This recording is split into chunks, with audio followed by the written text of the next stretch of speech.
The Hiligaynon word guwapo means handsome in English. Guwapo. Guwapo ang maestro sang matematika. Guwapo ang maestro sang matematika. That means the math teacher is handsome. Maestro is a teacher, a male teacher. Maestra is a female teacher. Matematika is mathematics, or you can also say math.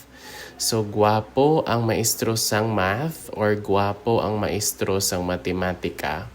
Guwapo nga artista ang nakita nila. Guwapo nga artista ang nakita nila or nila. They saw a handsome actor. So, artista is an artist or an actor. And then nakita is like so, kita. Ayan, and nila is they.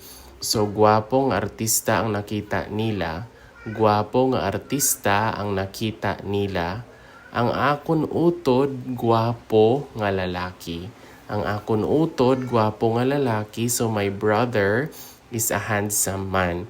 Utod is a sibling. Akon is my. So and then lalaki is a man. So ang akon utod, guwapo nga lalaki.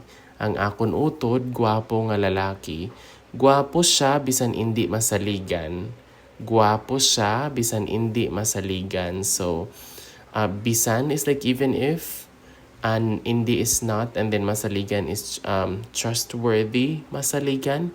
Hindi masaligan means not trustworthy. So, guwapo siya bisan hindi masaligan.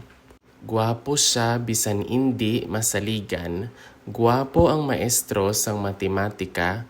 Guwapo nga artista ang nakita nila. Ang akon utod, guwapo nga lalaki. Guwapo siya bisan hindi masaligan. So that is all for the Hiligaynon word guwapo, which means handsome in English.